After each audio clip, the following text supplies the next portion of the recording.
Student, welcome to biology class. Now students, in this lecture we will discuss about the ethical issues. Now ethical issues क्या होते हैं? Ethical issues, these are the issues which are raised by the community या society, जो कि society की तरफ से raise होते हैं किसी भी रिसर्च को लेके या कोई भी मीन्स इस तरह के जो भी चीज़ें होती हैं, जो भी वर्क होते हैं, तो उसमें क्या होता है, सोसाइटी जो है रेस कर सकती है कि वेदर इट इज़ वैलिड और इनवैलिड। तो जो इश्यूज सोसाइटी की तरफ रेज होते हैं, ठीक है, such issues are known as ethical issues. Now manipulation of living organism by human race can not go any further without regulations.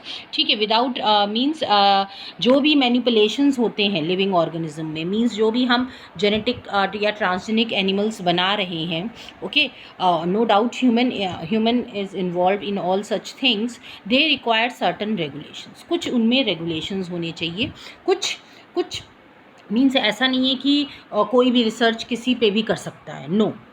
इसके लिए क्या है, एक कमेटी बनाई गई है, इंडियन गवर्नमेंट जो है, it has set up a organisation जिसका नाम है GEAC, that is genetic engineering approval committee. So बेटा इसका जो एब्रीविएशन है दैट इज़ वेरी इंपॉर्टेंट, ये फुल फॉर्म भी पूछा जाता है, MCQ में क्वेश्चन आ सकता है।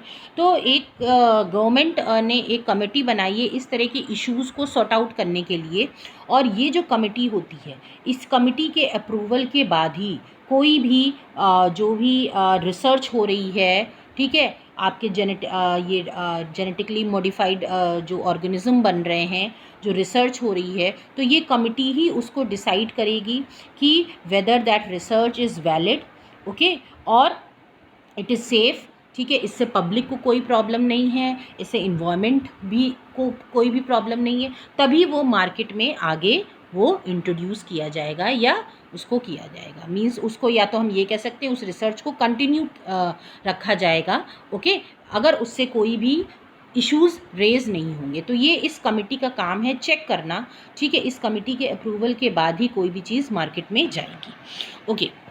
So ethical standards are required to evaluate the morality of all human activities that might help or harm living organism। ठीक है, तो मीन्स कि जो भी ये जो ट्रांसजेनिक ऑर्गेनिज्म डेवलप होते हैं, तो उन पे चेक रखा जाता है कि कौन सा जो है वो हमारे जो है कम्युनिटी के लिए या सोसाइटी के लिए जिससे हार्म ना हो। अगर कुछ ऐसा प्रोडक्ट बनना है तो it will go further. Genetic modification of organism have unpredictable results when such organism are introduced into the ecosystem। तो ऐसा इसलिए भी ज़रूरी है, ये कमेटी भी इसलिए सेटअप की गई है क्योंकि वी डोंट नो, क्योंकि हम सिर्फ अभी जो है स्टडी करते हैं और रिजल्ट्स हमको भी नहीं पता होते हैं।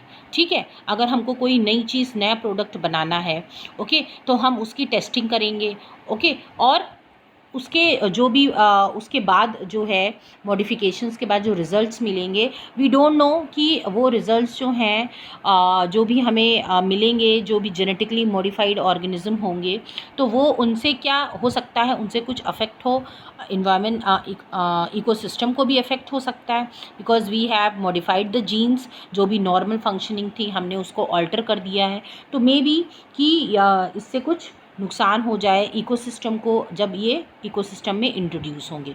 तो इन्हीं सब पे ये चेक रखती है GEAC जो कमेटी है।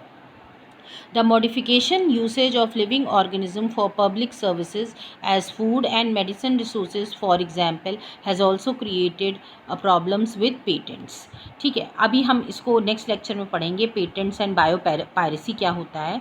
So modification and usage of living organism for public services.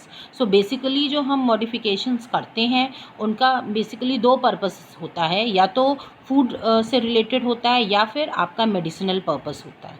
ठीक है, जिसकी वजह से कुछ राइट्स, कुछ पेटेंट्स राइट्स जो होते हैं उनमें भी प्रॉब्लम्स आई हैं। ठीक है, लोग क्या करते हैं, लोग जो जैसे हमने कोई प्रोडक्ट बनाया हमारी कंट्री ने, ठीक है, तो वो हमारी कंट्री का हुआ, लेकिन लोग क्या करते हैं उसके फॉर्मूलाज़ को चुरा के और अपना नाम दे देते हैं। सो ये सब चीज़ें, तो पेटेंट माने होता है उसको लीगली रजिस्टर्ड करा लेना कि नहीं ये हमारा ही प्रोडक्ट है।